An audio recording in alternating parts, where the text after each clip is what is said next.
Welcome to the Choir Conductor podcast.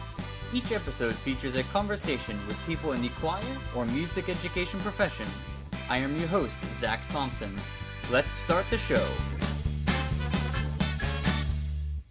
My guest today is Andrew McIntosh. You are my first international guest, so I'm very excited to have you on the podcast today. Thanks for being here. No, my pleasure. What an honor as well. First transatlantic interviewee. Yeah, there we go.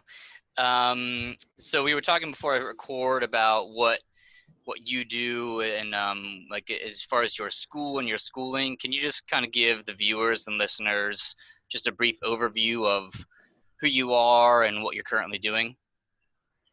Yeah, so I teach music in what we would call a secondary school and a sixth form college, which would be age 11 to 18. So I suppose the equivalent of your middle school, high school kind of age groups. So I teach curriculum music to those students. I also have an additional responsibility for the instrumental tuition. So I call that as like a separate role. I don't actually do any of that, but I kind of coordinate the staff that do that. And also the extracurricular music ensembles, orchestras, choirs, etc., all that kind of thing. So a bit of a jack of all trades in that sense, with quite a big age group, really. Yeah, and if you couldn't tell by his accent, he's from the north of England. So anything he says today is going to sound infinitely smarter than I would say it. To my listeners in the States. I'm just excited that I have anyone listening in England, period. I mean, I was amazed whenever you contacted me. So thanks so much for doing that. No, it's fine. I don't know. I mean, when you click on these things, it doesn't tell you where anyone else is that listens to it. So Right. Who knows how far this reaches? Yeah, I know. And so, yeah, you've kind of gotten me back into this, especially now that, the technology is picking up. We're doing this on Zoom, and it's much easier than I used to do. It used to be a real pain technology-wise to get these things to work, but now it's simple. So it sounds like in your school, using your school as an example, the educational system for music in England or the UK is much different than in America or the United States than we think. And I was surprised by that because as an American, we always think of, British choirs. We think of these amazing cathedral choirs, but there seems to be a disconnect or a dichotomy between the cathedral choir and then just the normal educational choir system or even the music systems. Can you talk a little bit about that? Yeah, sure. I mean, there is, I suppose, a disconnect, certainly now. I think in terms of like the similarities between like the UK and the US systems, we actually probably had a similar system to you, in that we had like 3 school structure, if that makes sense. Sort of going back, I think it was like the 1980s when that was sort of scrapped. So we used to have a 3 school structure in a primary school, a middle school, and then a senior school. And then in the 1980s, most places, not everywhere actually, but most places got rid of that. And like the middle school was kind of chopped in half, and the bottom half went down to the junior school, the primary school as we would call it. And then from age 11 upwards, it would be the secondary school. And as I think I said to you earlier, at 16, so after 5 years of high school, secondary school, you do your what we would call GCSE exams, which are kind of like the public exams that everyone across the country sits. At that point, you are eligible to leave school, get a job, get an apprenticeship, go to some different type of college, and then like the final 2 years, where what we call the A levels, advanced levels, are they're optional. So my school has a college, a sixth form college, as attached to our school. So our students can stay for 7 years and do that. Some schools don't have a sixth form college. So my wife's a music teacher in another school, and they don't have a sixth form college. So their students all leave at 16. And if they want to carry on they have to go to a different college for that.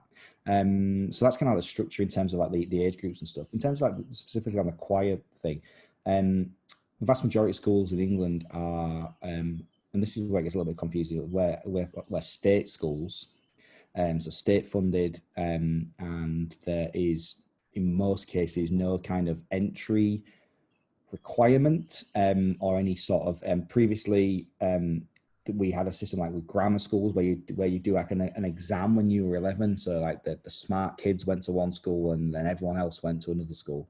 That's sort of kind of been scrapped in the main. Still exists a little bit, but generally that's been done away with. So we have the state schools, and then we have the private sector, which ironically are called public schools in some senses. If you'll read about them as being called public schools, which I think in your neck of the woods would be the total opposite thing. Yeah. Which is a much more sensible thing, really. I don't know why we call them that, to be honest. So like the public schools where you pay to go to those schools, so there's still kind of a core of those schools. So if I'm going to speak really stereotypically, and probably there'll be a lot of people who could contradict me on lots of this, but generally speaking, you'll find a higher standard of musical ensembles in those schools, generally speaking, and you would find like a higher standard of sporting achievement from kind of like their teams, their sort of soccer teams and all those things. And even more specifically than that, a lot of the cathedrals have schools attached to them. Okay. So they have cathedral schools, basically they're called, and so they have the choral scholars that are singing the choirs in those cathedrals attend school at the cathedral. So they have a kind of a school timetable that's built around singing in the cathedral. So they kind of sing at the daily service, and they have obviously do all the special occasions, do the weekend services, and their schooling is fitted around that. So it kind of like is very much like the little bubble type environment. Obviously, it's heavily auditioned. I'm not an expert in that area, but that's kind of like my general understanding of it. So there is this kind of disconnect between kind of the everyday music making and the everyday school music making, and perhaps the elite at a young age, certainly.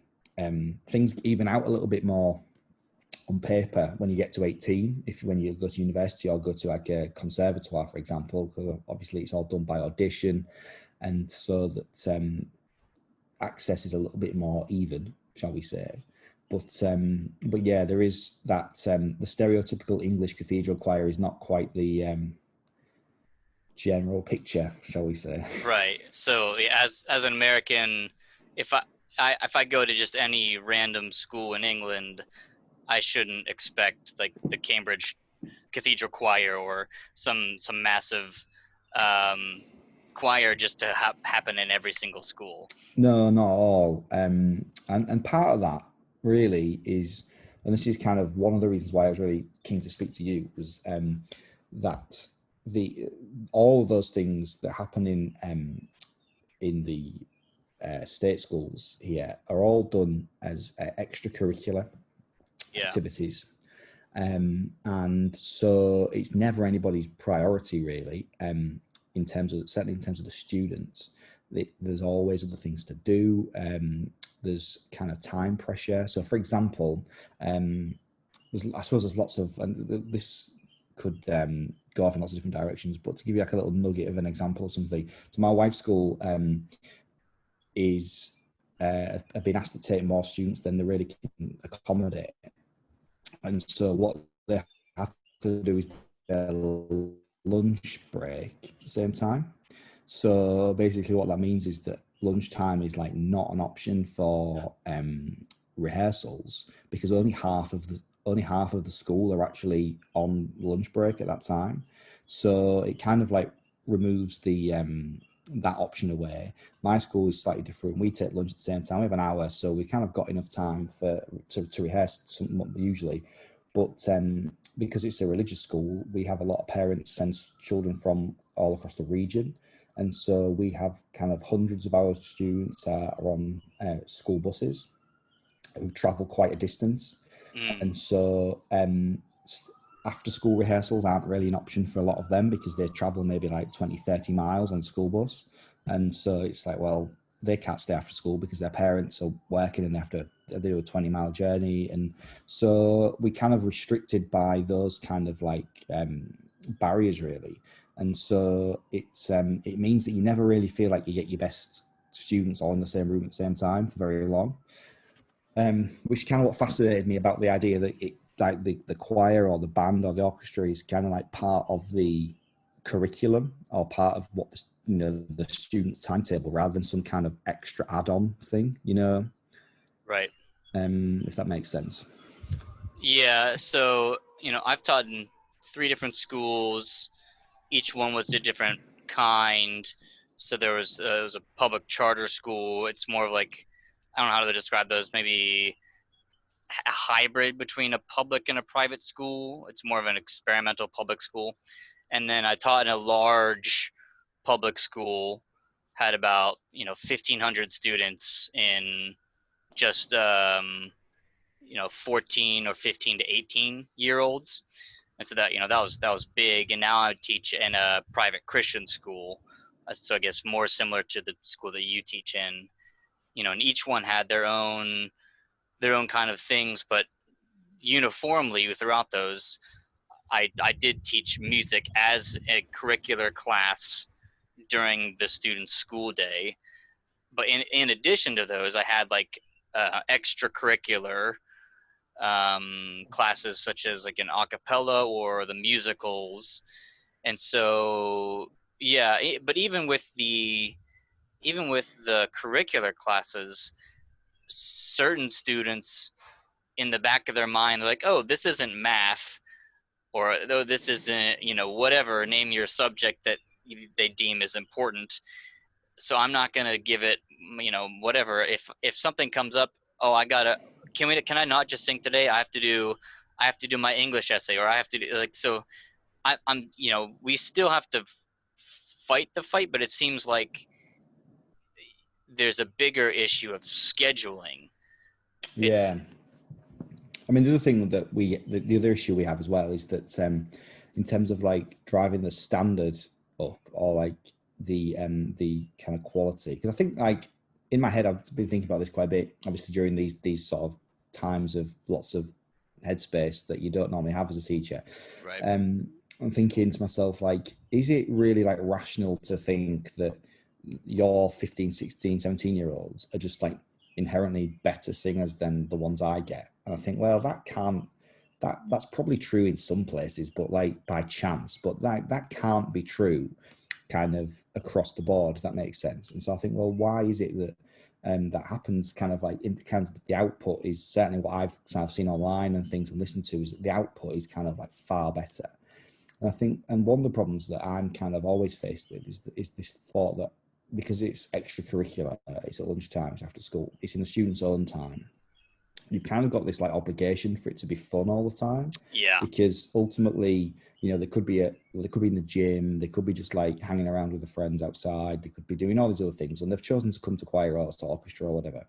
And you think, well, that's great, but if I make this like, if I do like 45 minutes of really dull technical stuff here, or I do like, or whatever, like, are they all going to come back next week? Probably not. Whereas if it's like part of their like curriculum or whatever, then suddenly you've kind of, I imagine, and you could correct me here, but I kind of imagine that you've got license to kind of like crack the whip a little bit, in the sense that you can like focus on technique, and you could spend an hour on 4 bars if you wanted to spend an hour on 4 bars, or you don't have to sing something like kind of really commercial pop all the time, because actually Mm. they can do some repertoire which they don't know, because like that's all right, and I find like that must be a real benefit of how you operate, in my mind anyway.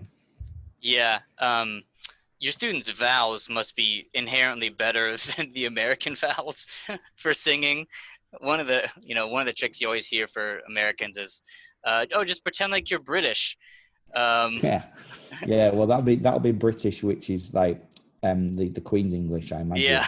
imagine. And so in Yorkshire, and generally in most of the north of England, kind of like the accent is sort of characterized by like bad vowel sounds actually. So we have in Hull, from to give you a little bit of a dialect lesson, we the O sound is we have a very flat sound. So a lot of our students would say like kind of like the sound like that rather than a O. You know, if you were kind of a more kind of Yeah, like, yeah. if that makes sense. And so we have like really flat vowels. So actually, it's a nightmare. And the problem is because a lot of our staff are quite local, and I actually teach at the school I went to as a student. You don't actually realise, and I don't realise at all how, to the extent that our accent is like that. And I'll probably listen back to this and think, oh, how embarrassing, because it's such a kind of localized accent. So, but I can imagine a proper Queen's English accent is quite useful for you. Yeah. Yeah, I mean, I'm in the borderline south. So, I'm not originally from here, so I'm from the north. So, it is interesting that you hear these little local idiosyncrasies creep in. Um, but you were saying, so it sounds like, yeah. Oh, what I was gonna say is, in the back of my mind, because at least the school that I teach in now, my classes are not a requirement for the students. They're called electives. They can elect to take your class, or they can elect not to. So for me, it's not so much a week by week keeping them there, it's the year by year. I need to make my program a balance of, fun and interaction, and have friends there, and have some level of competency and good repertoire and things like that. But if I just went like super hardcore and like, this is it, here's your everything, and didn't have any of that, purposefully built in fun, I eventually just wouldn't have a program. Um, the experience similar to yours is my acapella club, I guess you would call it, that meets once a week.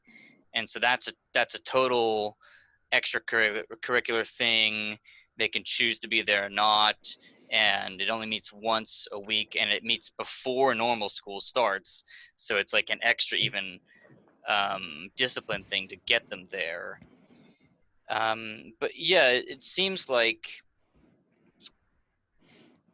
no matter where you go, it's always going to be a choice one way or another for the student, and it's just how you can balance the discipline and the rigor with still having them enjoy it. I don't know if that Yeah, makes sense. and the thing is, I think with our students when they're a bit older and they've kind of like got the taste for it a little bit, they kind of appreciate the value of the hard yards, I suppose. Whereas when they're younger, like 11, 12, they don't really they don't really value the rehearsal time. They want to turn up and they want to like pump out something that sounds decent in like half an hour or in an hour. And if they don't do that, it's kind of like an automatic sort of switch off. I think particularly, I think I find this like across the board with a lot of students who just learn instruments in general. That there's kind of a over the last sort of however many years, this kind of like as the world moves more and more to this kind of like instant gratification model that exists, that like Amazon Prime can have it there 5 minutes before you clicked it and all this can Yeah. happen. But actually, like I learned the violin when I was younger, and I know what it's like to learn the violin, and I also know I also like kind of now appreciate what it's like to live with someone who's learning the violin, um, and and the thought that like, hang on, it might take me years to be competent at this, like, and there's a lack of willpower, I think, in students to sort of commit to um the long process, I suppose. And I don't know. I don't know if you find that, or um, whether that's just a British thing, or, but I think it's certainly a problem, if that makes sense. No, yeah, I think it's a universal thing, especially for youth today. I think I'm holding up a cell phone for those of you that are listening. I think that, the cell phone is a big contributor to that, especially Because I'm assuming you're like me, you grew up in a time that there was like the internet was still a new thing, or even it wasn't around. And then it was, I didn't have a cell phone until I was 17, and even that cell phone wouldn't do half of the things that this one does. And I think they're just used to getting everything instantly. Like, as like the app says Instagram, it's instant.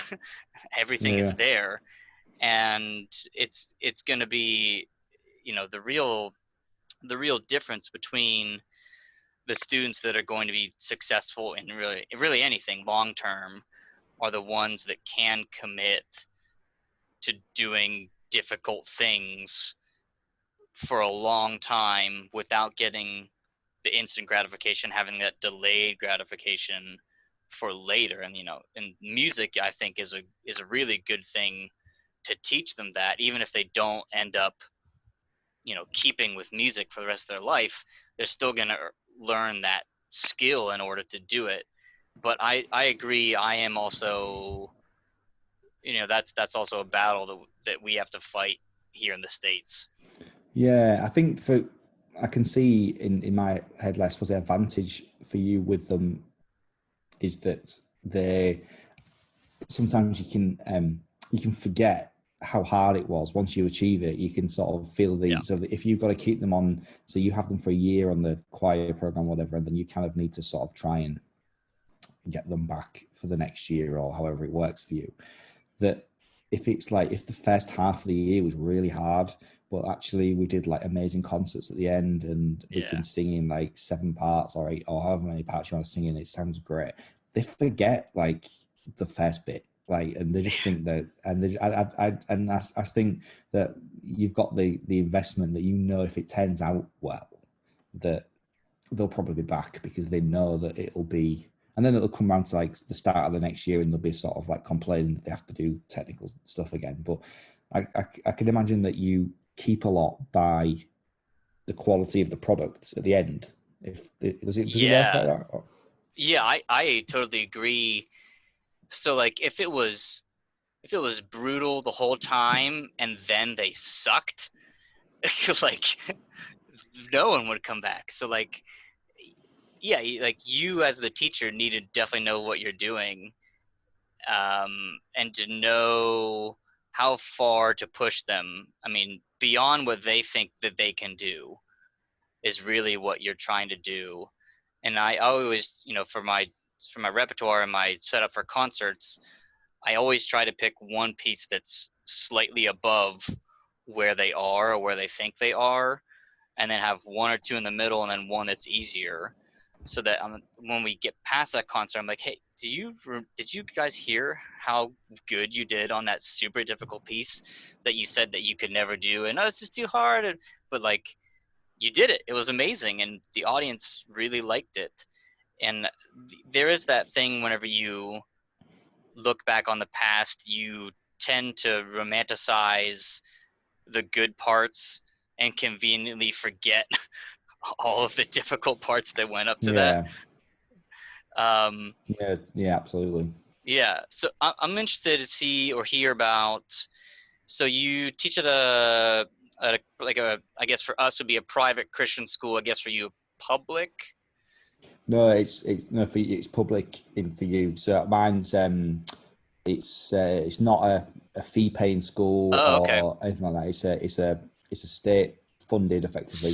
Okay, state funded Catholic school, Yeah, which in America you can't have because we have separation of church and state. Um, right. but that's So cool that happens. yeah. So it's yeah, it's government funded. There's been lots of which I won't definitely your listeners won't be interested in this story, but there's Yeah, been a lot of changes over kind of the last sort of 10-15 years in terms of like who's responsible for the schools in like local councils and like regional bodies and things. But yeah, ultimately the money that pays my salary and everyone else's in the school comes from the government. Rather than like in England, the private schools, which are completely privately funded. So they are the students pay to attend, or the families pay to attend, etc. Okay. Yeah. So what do your performances look like? Do you have like chapel services, or do you have fixed concerts throughout the year? Yeah, we have we do have we do have regular chapel services in the sense of like weekly or monthly, in the school community that have music. We do have weekly services, but they're kind of quite small scale that happen without music. So we kind of like mark all the big sort of like Christian calendar events. So we have a big, I suppose our biggest musical occasion would be at Christmas. Hmm. So what we don't do actually is, and this is like always a little bit controversial with some of the younger students, is that we don't actually have a Christmas concert. We have a Christmas service, and so it kind of means that we don't do any secular Christmas music ever, Right. really. Hmm. And so we have our first like major concert of the year would be like in the autumn. I believe translate that to the fall, I believe Fall. you would call it. Yeah. Yeah. So we come back to school in September, and we would have like a big music event in sort of like end of October, November, and then we would then focus our energy on the Christmas service, which the whole school attends. So we actually do the service 4 times, and like the whole school in a church rather than in the school. So the school kind of walk down the road to a church, and we do the service 4 times to the whole school. And then kind of after that point, we kind of like don't have a fixed sort of like frame to fit things in. We kind of do what we want, really. We have a big musical production, kind of with the drama department in the spring every year. So we do that kind of just before Easter. Kind of like music students' involvement in that kind of varies depending on what the musical is in terms of like whether they can play it or not. So, for Hmm. example, like a few years ago, we did West Side Story, which in terms of like the orchestra was like beyond most of the students in terms Yeah, of that's how hard it that's was. that's a tough show. Yeah, but then we've also done we've done the school's version of Phantom of the Opera, which Yeah. quite a few of the students played, and we had an American high school themed a couple of years ago. We did School of Rock a couple of years ago, so quite a lot of students played for that. So we haven't had that in the spring. So that's kind of like our big focus in the spring. Then in the summer we do a variety of things. We have a few services, weather permitting, outdoors, so we have the whole school, because we don't actually have anywhere in the school that's big enough for the whole school to gather at once. Hmm. So we have to do it outside. So we do a couple of services in the summer term towards the end of the year, kind of like June, July, where we do out like have a Catholic mass outside. And then we've quite a big input into the music of the primary schools, the Catholic primary schools in our area. So we actually take a concert to those schools, and perform for the students in those schools. So it's kind of like a bit of a bridge to for those students that come to our school. It's kind of like promoting music and um, sort of promoting ensemble playing and all that kind of thing. So they're kind of like big things that we have. And then we just sort of do like little small concerts and various other things throughout the year, kind of depending on what we've got. One thing we moved to doing actually was a couple of years ago, we decided to, instead of having like fixed things that we have to do every year, we decided Hmm. that actually it made more sense to tailor the ensembles to the students that we had. I know that sounds like obvious, but we kind of like had, we will have an orchestra, and we will have a choir, and we will have a percussion ensemble, and we will have a jazz band, and we will Uh-huh. have this. And then it got to the point where, at the jazz band, for example, there were more staff than students in it, because we didn't have any saxophone players and we didn't have any trombone players. And so and we didn't have a guitarist, and we didn't have a keyboard player that could play the stuff to the level that we wanted it to be at. So it was kind of like, hold on a minute, the saxophone section is all staff. I was playing piano. we had the brass teacher was playing trombone, and we're thinking, this is ridiculous. Like, why are we doing this? Like, when we could be doing an ensemble which actually suits the students that there are, if that makes sense.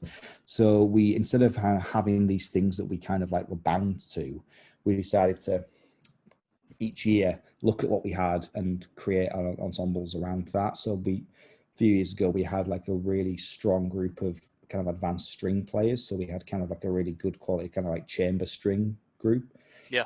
But as those students kind of moved on to university and things, we kind of didn't keep that ensemble going because there wasn't quite the demand, if that made sense. So we kind of looked to be flexible, really. Yeah, I mean, I really like that approach. For here in the States, definitely for like extracurricular groups, and especially in private schools, I've never really thought about doing it that way. I mean, that it makes the way you just said it, yeah, it makes sense, but you never really think about doing it that way. And Well, we that's must. it. I feel like really stupid saying it because you think, well, Yeah. surely most teachers do that, but then No. actually you don't, because like you know that, like you say, you romanticize the good things and you think, oh, we once had a great jazz band, or remember we used to have a great chamber choir. And so actually, so every year you kind of like try and flog the same horse and think, well, let's have that again. And actually, we don't have those students for that. But you know, I think for us, certainly, like, things come in cycles with instrumental playing. Hmm. Like, I think instrumental, I know I'm speaking on the Choir Conductor podcast, but the instrumental That's playing is fine. probably um more high profile than the choir singing, in terms of the number of students that participate. And so for example, we've restarted a brass ensemble this year because we've got enough good brass players to make it sound good. And so, yeah, we've kind of tried to be fluid about the situation, and actually engages the students much more because they feel like there's a bit more purpose behind it, rather than keeping things rehearsing that haven't got performance for a while, or keeping things going just for the sake of it. Obviously, this is different because it's all extracurricular. None of this is curricular that I'm talking about. And so the yeah, it's all kind of students' own time, almost like the staff's own time as well, kind of, because we're not really paid to work in lunchtime, paid to work after school. You can kind of claim overtime for that, but not many people do. It's just kind of like assumed to be part of your job, really. I don't know how it works, kind of like for you, but Yeah. there aren't really, like, certainly music teachers that are kind of like watching the clock and counting the hours. It's just kind of like Right. you get there in the morning, you go home, and whatever happens in the middle's kind of, you know. Right. Yeah. Is like, I'm thinking about how I can apply this to the the choir world. I'm thinking you know in some of the larger schools you have they like so if, for instance in Florida I had a women's choir, I had a men's choir, I had a mixed choir, I had an auditions choir. And so if you're in a more of a a rebuilding year, or if you are new somewhere, instead of saying okay, we're gonna have this men's choir, or we're gonna have this women's choir, we're gonna have this mixed choir, say we're gonna have choir period 1, 2, and 3, and then whoever is like available or signs up, then you build the ensemble around that. Versus my women's choir is 17 guys and 2 women. That's not going to work out. Or even more granularly, you look at your group and be like, well, this year I have 10 basses, 5 tenors, and 5 girls, which is unheard of. But you would then pick repertoire around that group, and that you're gonna program for the choir that you have, not the choir that you want. Yeah, that's a really good way of phrasing it. Yeah, so we kind of like design ensembles around that same approach, because I think it's the way to get sort of motivate the students, and sort of engage them a little bit more. I think we could probably have a whole separate discussion about the issue of boys and singing, Yeah. because it's a fascinating thing. Really, we've had a big thing in school recently, over the last couple of years, that we and this is another thing I was going to talk to you about, actually, about the like sort of assessment data and grading. But obviously all our examinations are public exams, so we don't actually, apart from now because we're not having any exams, but Right. generally all the exams are graded. So there's obviously a lot of data and there's a lot of kind of like pressure on school performance. And we've got a trend which is, it turns out, is reflected internationally in that, generally speaking, boys underachieve compared to girls and academically. Hmm. And so there's kind of like a big thing about why is that and what can we do to sort of change that, and there's lots of theories and all this, but like we actually have quite a lot of boys taking music's not an issue actually for us. We have like numbers of very, it's very 50-50 in terms of academic music, Hmm. but when it comes to singing, like same problem as you, and certainly at the age where they're tenors and basses, even bigger problem. Quite Yeah. a lot of unbroken voices, you know, when they're sort of like come to like the choir as 11-12 year olds, there's, you know, there's always a fair few boys that come along, but you know, I can genuinely, without exaggeration, in I've been 9 years at this school now, and really we probably had three proper bases that I've had reliably available in 10 years, Wow. almost. And so um, there's probably been other ones there, but they've never got involved in the extracurricular music that, you know, that come across. And so yeah, we have a massive issue with that, but that's probably a whole different discussion, to be honest. Right. This might be, you know, this is a different topic, but do you have barbershop choirs or quartets in England? Yeah, well, it's funny you should ask me that, actually. My what's really strong in our school is in the staff, and we have a staff choir at our school. No way. Yeah, and that's really popular. And we've actually got quite a lot of our staff is very musical. Actually, we've got a lot of we've probably got about 50. Our staff, it's a big school. We've got 100, I think about 130, 140 teaching staff at our school.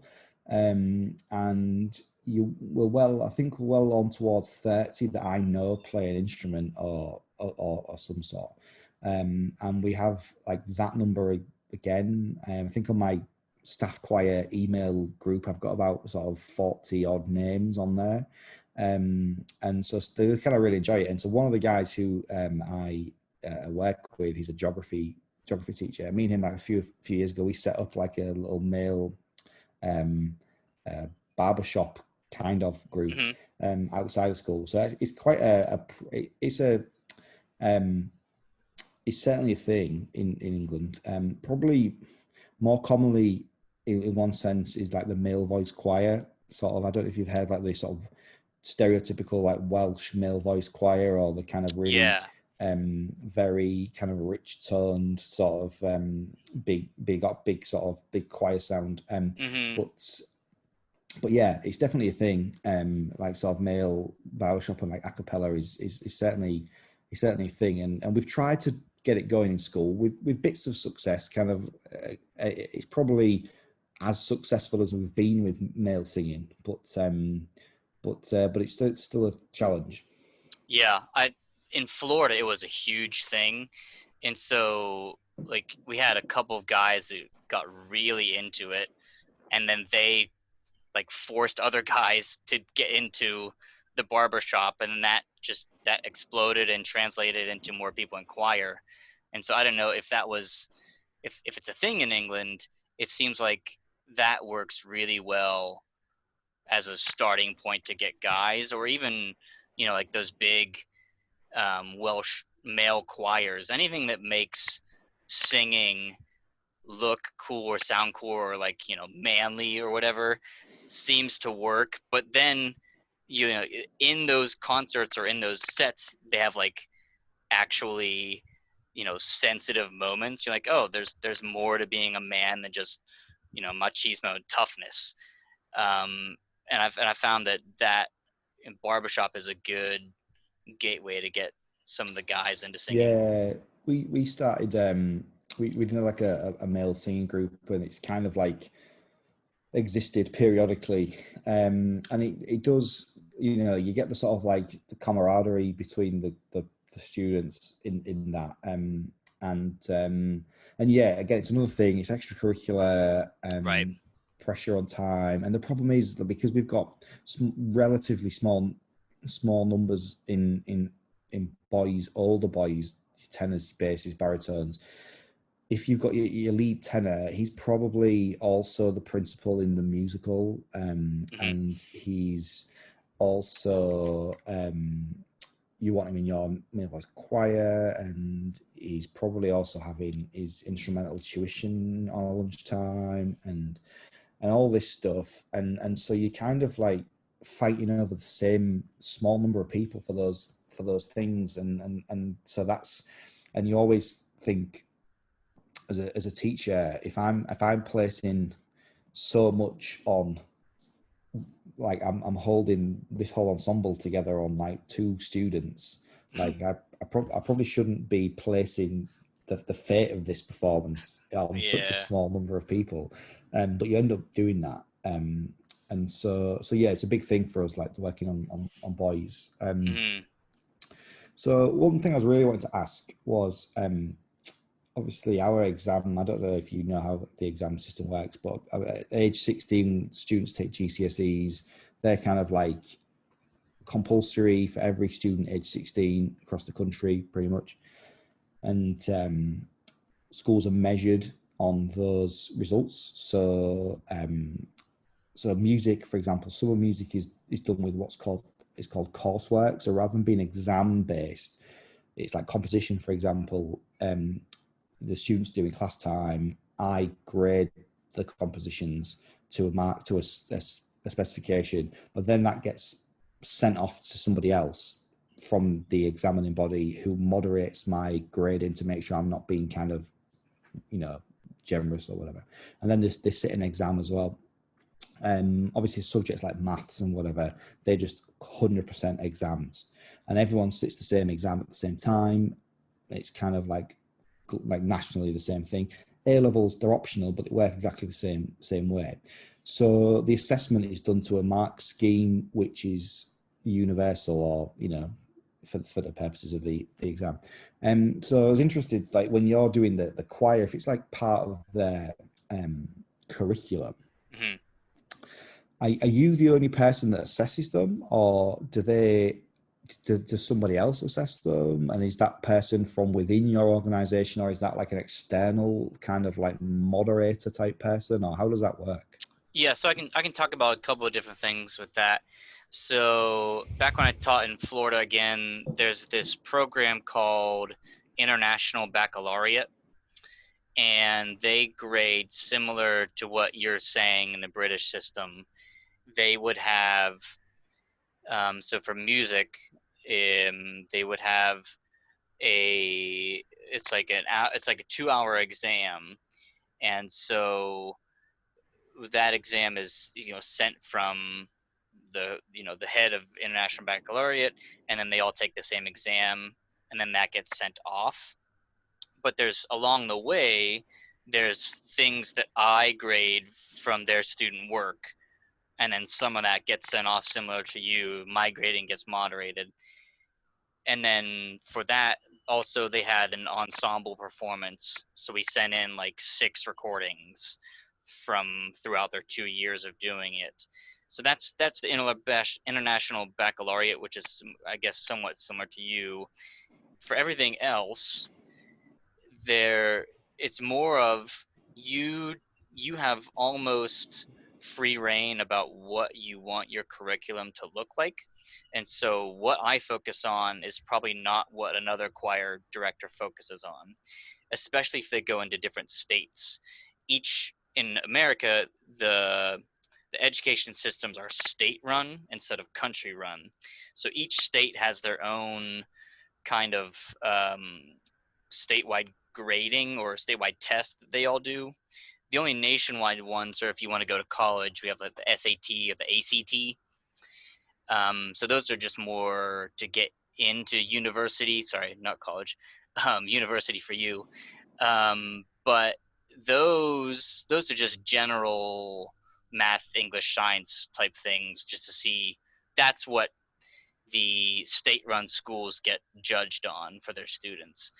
But for me, I get to choose what I focus assessing my students on and internally, and then really the public or the whoever is like my administrators, my principals, the fine arts director, they all fortunately go to my concerts along with a good portion of the public here.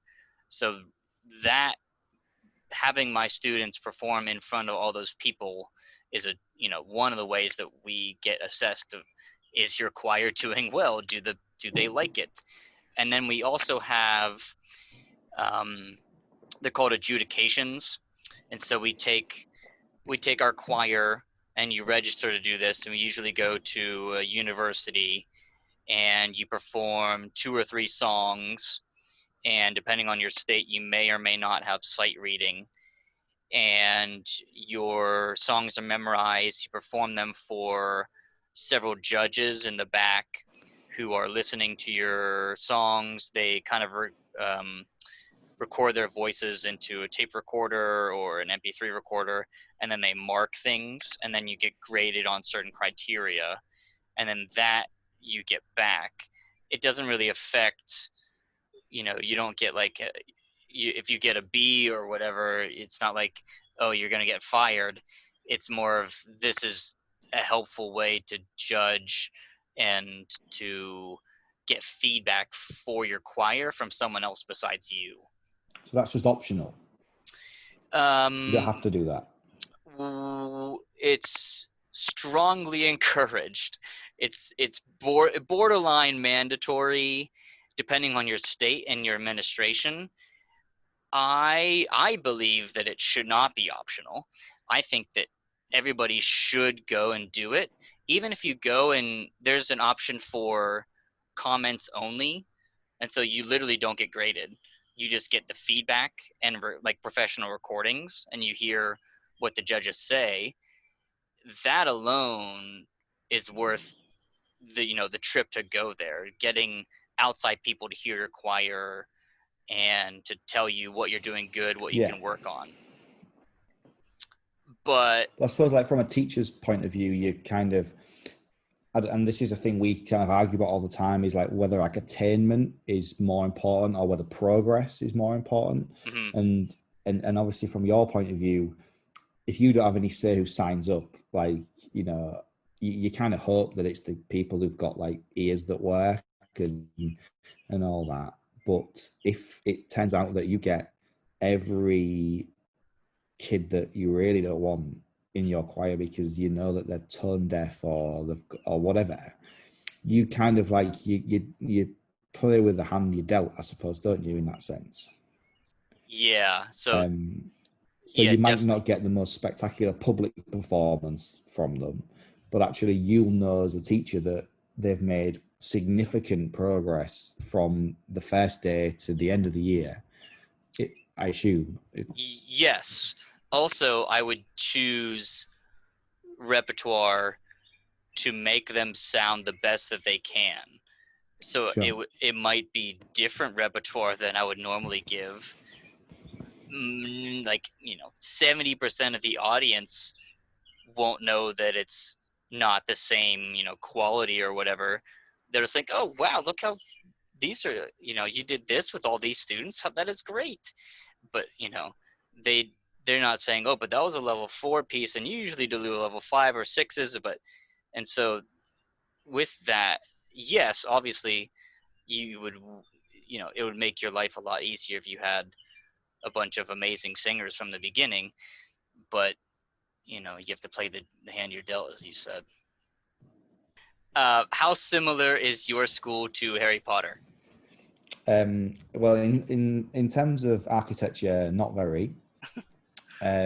Although a bit of trivia for you, if you're interested, the the railway station, which is used in the film as is it Hogsmeade Station, the station where they get the train. Yeah. That's like about an hour from where I am. Oh wow. And that's actually a heritage steam railway all year round. So actually, you can you can ride into Hogsmeade on a daily basis if you wish to. So there you go. Um, there you are. How common are like boarding schools in England? Um, yeah, I mean, they still exist. Fairly fairly widespread. I suppose across the country. I think the nearest one here would be about an hour and 20 minutes, I think, from here. Okay. I think they're a little bit more, um, probably like near London and the south. There's probably a slightly higher density of those, I think, if that makes sense. Yeah. But I think that there are quite a lot of students that come from overseas to Oh, boarding okay. schools. So I actually went to have a look. I did have a look around one actually, and quite a lot of the schools that are boarding schools kind of have the option to be a day student if you want to. Hmm. So there's a city not far from here called York, which Yorkshire takes its name from. The Grand Old Duke of York takes his name from that as Okay. well. And there's a couple of boarding schools there, and but they're also day schools, so students can live at home and just come into it as a normal school. But there is an option for people um, to be boarders. In that school I looked around, the vast majority of those people were either overseas students. Quite a lot of students from the Far East actually come to those schools, or students whose parents worked abroad.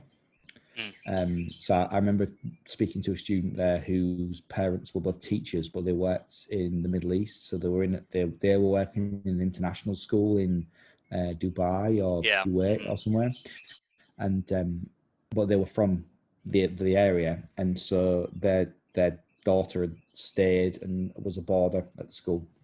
Wow. So they exist, very expensive. Yeah. So things, I think. So I think, for example, I think the average annual salary across the whole, I think in Great Britain, like the average is something like £26,000 a year, something like that. And some boarding schools, can be £3,000 a term. So you're looking at kind of, for the average, for the middle average family, you're looking at like um half of your annual salary. Just that's actually just on the education fees, never mind the cost of boarding as well. Oh wow. So Yeah. yeah. So basically, you're looking at like ridiculous amounts. So it really like kind of, but they are designed for, I think, and appeal to a certain caliber of person. Yeah. That makes sense. If that make yeah. Yeah. So they're not a little bit like your cathedral schools, and Okay. in the sense that they're very much cut off from the day to day kind of normal education system in the country, I think. Yeah. Sure. So we were talking earlier about assessing choirs and individuals, um, and so you were kind of wondering, as far as what we do in the States, or am I getting that right? Yeah, so basically, if I've got students who choose to take music for like GCSE level, for example, so that's kind of like 15, 16, Hmm. I know that the course that they take is 30% composition, 30% performing, and 30% theory and analysis. So 40% theory and analysis. And I know that for the composition, they have to do two pieces, and there's a mark scheme for that I grade the piece against. The performance, there's a mark scheme which I grade it against. So that's out of 36 marks, and I know that if they do this, this, and this, it's in tune, blah blah blah, they get this mark, etc. And then the exam is X number of marks. They have to listen to these number of pieces, answer these questions. They get, and at the end of the year, standardized across the country is a grade boundary, and that the students that get, usually like 80% or above get this grade, and etc. So there's kind of like a uniformity about the marking and the grading, which people have got problems with, and there's bits of it I have issues with, which I won't bore you with. But ultimately, there's kind of like it or loathe it. There's a mark stick which is there to measure everyone on, and so I'm just kind of curious to know if you say that, like, you part of it's your audience feedback, yet admittedly a lot of the audience won't actually really know, did they all breathe at the same time? Was that kind of like cluster chord in tune? Yeah. Do they know? Like, Hmm. was it supposed to be a cluster chord? Was it, maybe it was supposed to be just a triad? But like all those things which kind of like the uneducated musician wouldn't really know. And if you're the only person judging it, is it just kind of like, I know it's not, but kind of like what side of bed you get out of, or how does it kind of, Hmm. how do you form kind of like a judgment which maybe like year by year you can compare, or maybe you can't, I don't know. Kind of, I know, for example, that a student that I've just taught this year, I know how they compare to a student from 3 years ago on paper. Clearly not, it's not kind of a foolproof system, but I know on paper how they compare, and I'm just really curious to know how you kind of tackle that whole issue. Yeah. So, I mean, a variety of things. So for me, you know, so there's always ways to make your job easier. There's always ways to make it more difficult, but at the same time more fulfilling. I'm of the personality type to always push myself and my ensembles, and to make things, I don't like taking the easy way out of things, is what I'm saying. And so for me, I tend to go above and beyond what is, just required. And so I usually, so at least once a semester, so halfway through the year, I'll bring in a university professor or someone that's really predominant in our local community, that's another choir person. I won't tell them anything about my choir. I just know them from just being in different groups around the city. And I'll say, "Will you just come in and work with my choir for 45 minutes or an hour?" And then I have, it's okay, here they are, come in. I warn the choir ahead of time, say this person's coming in, do whatever they say, even if it totally contradicts what I already told you, do whatever they say. And then throughout that 45 minutes to an hour, they really take to what that person is saying. And then afterwards we talk about it. I'm like, hey, do you remember that one thing that they said? Yeah, I said that 20 times to you, but they said it one time, and because it's someone else that you're just willing to listen to it. But and then they come in, and so like it's my students just like, oh, he's not that crazy. Other people are hearing these things, and I do find that bringing other people in really makes a huge difference. I also am a big advocate of recording my choir, so video and audio, frequently, and having them play those back. I also mentioned the adjudication, and these are all like ensemble um, testing and feedback and things like that. So in America, we have like music conferences. Almost every state has a music conference, and so trying to submit to getting into a music conference and performing at one is a huge deal. It's very difficult. You have to send in multiple recordings, and so getting into one of those is a big accomplishment. As far as individuals Yeah, go, I've listened to yeah, go ahead. no, so I was just going to say I've listened to I don't know if I can mention rival podcasts on here, but I've listened to Go for it. the I listened to the choral history podcast Yeah, with Josh Bronfman. yeah, it's like one of my favorites. He but I emailed him and he didn't reply, so you've got credit there.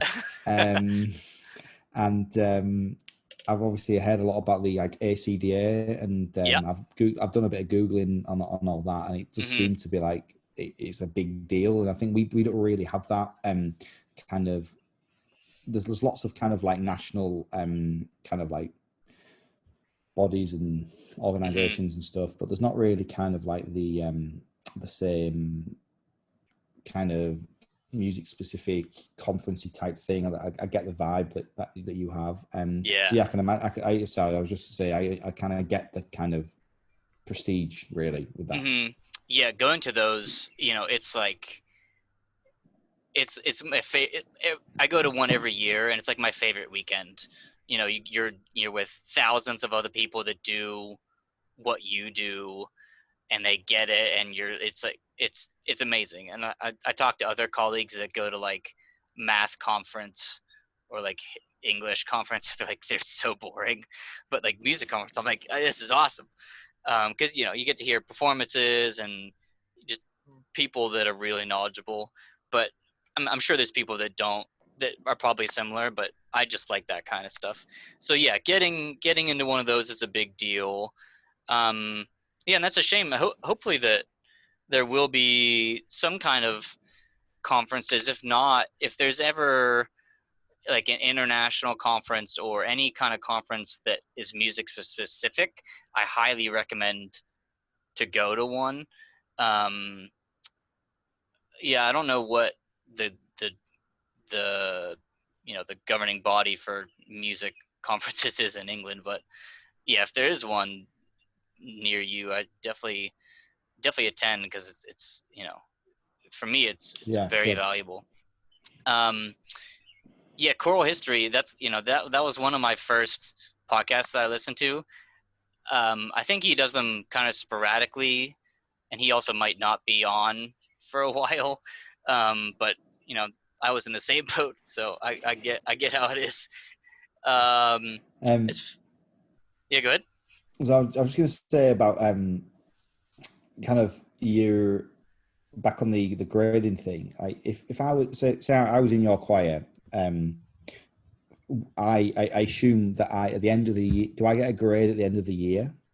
Yeah, so you get, there's 4 quarters, so you get grades 4 times throughout the year as far as a report card goes.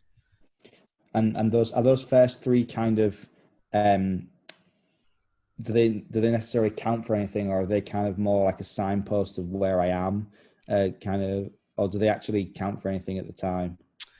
They count for things. So like all of your grades go on your transcript.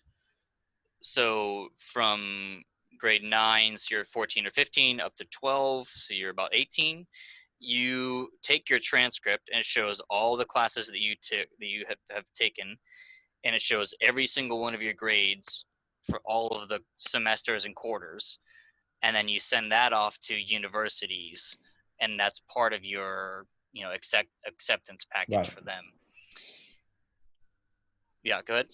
So the actual grade in itself, Hmm. what kind of like measure do you use to like? So if I was, I don't know, if I was in your choir, if I was at top of the class, Hmm. like what kind of like what scale I would do? I mean, do you use like letters, or is it numbers, or is it what's the kind of like point? Because we've just actually changed. So for example, our Okay. GCSE grades for like decades have been letters. Uh-huh. So basically, like a grade, like you could get if you like a U, like unclassified, and then it went from G to A star, and like a C grade was like this is caused chaos because like generations understand like a grade C is like a pass, kind of. Um, And like, so there's a big thing between getting a C or a D, because like D's a grade, but it's a fail really. Yeah. C's like a pass, and then like, but everyone obviously you want to be an A grade student. On the Hmm. very very top is like an A star grade, Yeah. and and a couple of years ago they've decided that they're going to just chuck away, decades of history and like everyone understanding it, and have changed to numbers. But this time flipped around. So instead of going from 1 to 9, but 9 being the top grade and 1 being the lowest grade. So they've kind of like messed around with it. So we've had like numbers and letters. So what do you actually give them? What do they get? Yeah. So there's a percent out of 100, and Okay. there's different sections of that percent. So most schools, 90 to 100 is an A.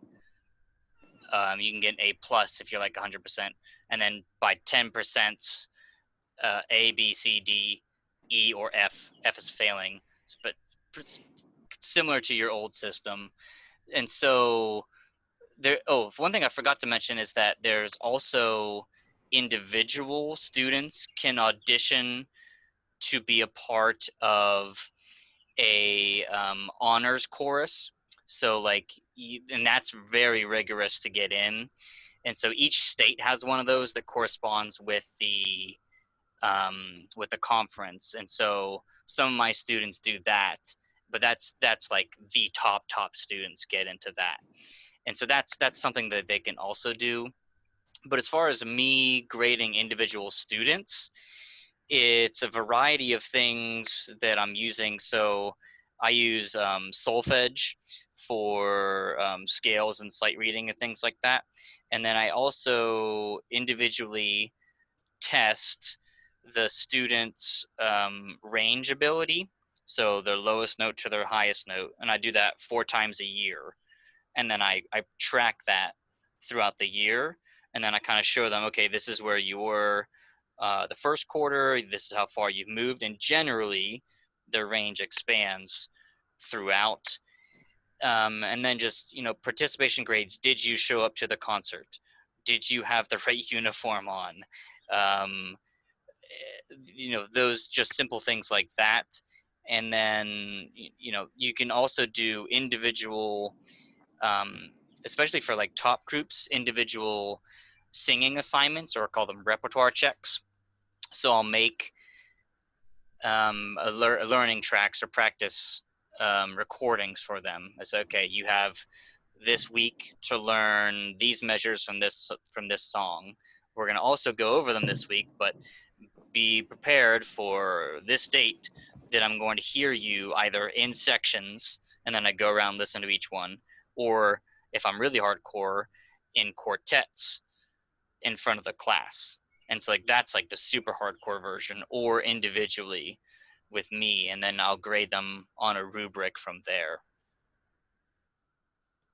Yeah, did that answer your So question? is yeah, sure. So I mean, is that would I?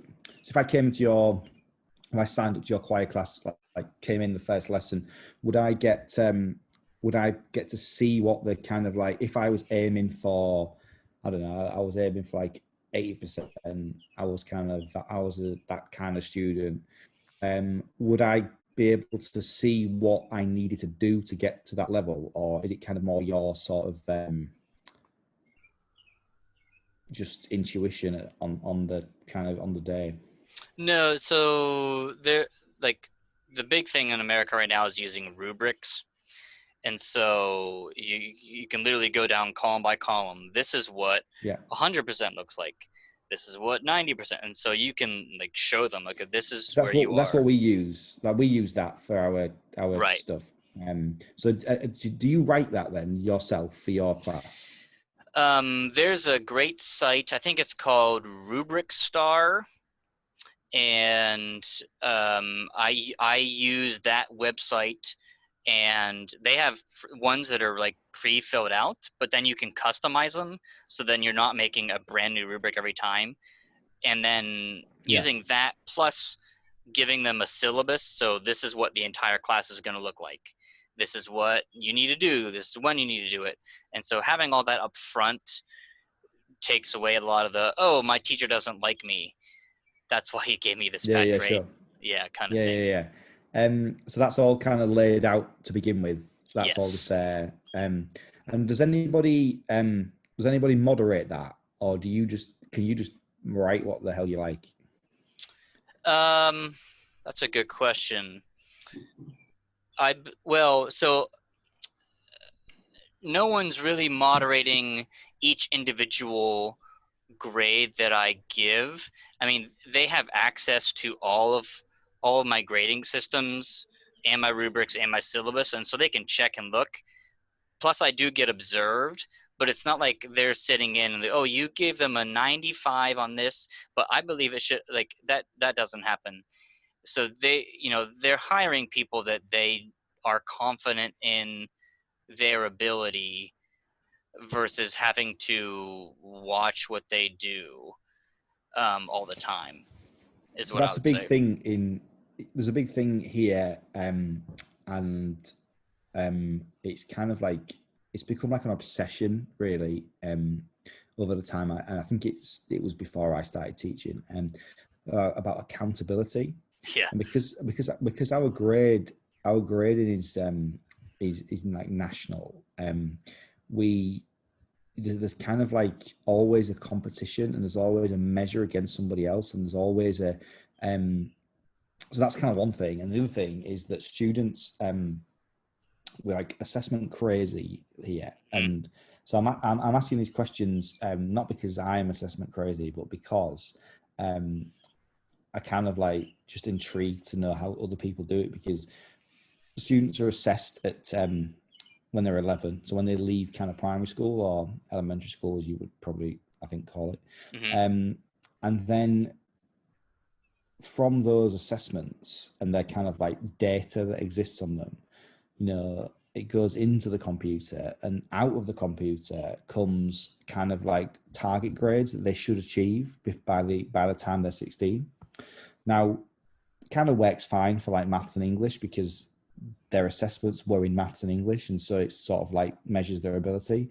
But you and I will both know that musicians don't necessarily follow like academic trends, in the sense that like your best singer in your choir might not be the smartest academically, Right. etc. So for example, I had a student a few years ago who was like well above target, but it was because he was from Poland. And so when he was assessed, he'd been in the country for like minutes, and like couldn't speak any English and Yeah. didn't know what the hell was going on. But he could sing. Like he sounded like John Bon Jovi. That's how he sounded like. And so he got like 4 grades above target in music. And everyone was like, "Whoa, he got 4 grades above target in music." And I was like, "Yeah, but it just proves the stupidity of the system, because like he was always this good at music, but you just didn't check." Do you know, like that kind of Yeah. there's that kind of completely flawed process that we have. It's ridiculous, and I'm going to stop talking about it because it'll get me annoyed, and that's not why I'm here. Yeah. Um, but um, but yeah, I was just kind of like, do you have like that? Who are you like kind of held to account by in terms of like your own? Obviously, you've got, so the choir turns up at the concert, sounds great, everyone's like, Mm-hmm. yeah, the kids did great, and the principal's like, this school's brilliant. Is that it? Is that kind of like, well done, you've come back in September? Or like, how are you does anybody kind of like give you a hard time over it, any stuff, or like, or are you just like trusted to get on with the job? Yeah. I mean, that's a great question. So, I mean, throughout the year, I'm observed in my teaching in addition to the concerts. Like someone will literally come into my class, usually unannounced, and then just watch, and then they'll like write So a report that's about it. unannounced. Yeah. And so, So they've been banned actually here. So they tried to get that in. They tried to bring that in. This is yeah. like a national thing. They tried to bring like unannounced observations in, and Uh-huh. they basically, I don't know what it's like in America, but teaching not so much in my school actually, but generally is heavily unionized. Okay. Um, and so basically all that kind of stuff, the So no. unions are like all over it, and they're like, that's not happening. So like we're not allowed to be like observed unannounced. But so are you, and when you are observed by a subject specialist, or are you observed by another staff member who's not necessarily? So that can work in two ways, right? Yeah. So yeah, so there's some that are announced, like, okay, I have like two major ones, and then there's a couple that are unannounced, but usually it's like they're called like the curriculum specialist, or it's the principal, or the head of fine arts, and it's like the head of fine arts would generally know, but there's some people that are more, they literally observe every teacher. It's like what they do, and so you tailor a little bit that day, like, oh, okay, this person's here, this is really what they want to see, so you give them like a little bit, you lean a little bit into what they're wanting. You mean you're not changing totally things, but you just add a little bit, maybe like a tenth of a difference of what you normally do, to say, oh, okay, this is what they're really looking for, I'll give it to them, that's fine, it's not going to change that much of what I do. But And what is it that they're looking for? Like, what do they kind of like? What is it they want to see? Because, for example, in my situation, they kind of want to, like, they're obsessed with kind of like progress within the lesson, and they're kind of fixate on the big thing at the minute is like students being able to explain why they're doing what they're doing at any given time. So like they kind of in this thing where like they hook kids out of your lesson, and they kind of like, and they ask them like, what are you doing, and why are you doing that, and how will you know if that's good? And that they're kind of like, that's the kind of fixation at the minute, that kind of like mentality, which you can imagine completely depends on which one gets hooked out, right? Yeah. Get Johnny like, I don't know. Yeah. Well, Thanks, I mean, that's your Johnny. worst nightmare. So, Yeah. yeah, exactly. Like they'll always pick the one they're just like, you know, that's not quite sure what day it is, or Yeah. so what is it Yeah. they look for? It depends on where you live in the state and the time.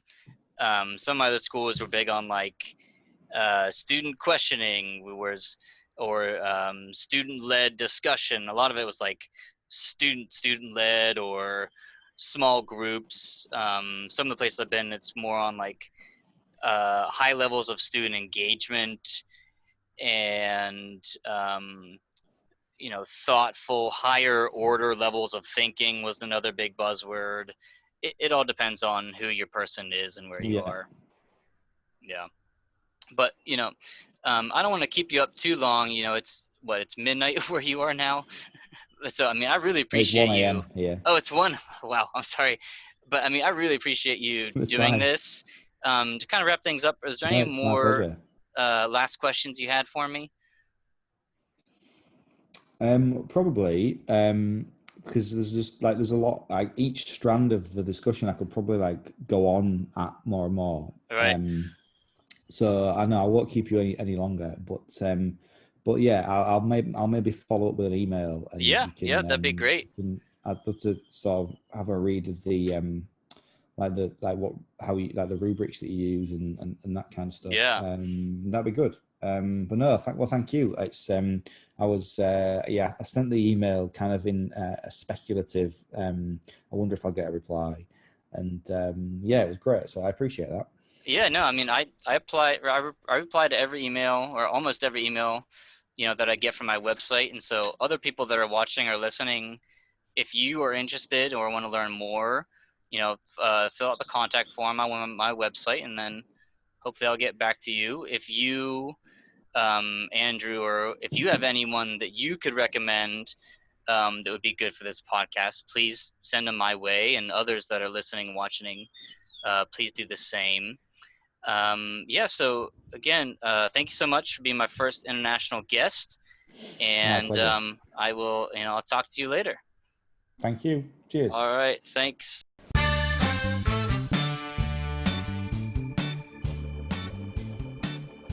Thank you for listening to the Choir Conductor podcast. Please subscribe to our podcast on iTunes and leave a review. Go to zachthompsonmusic.weebly.com for show notes, an archive of podcast episodes, and free compositions. Have a great week.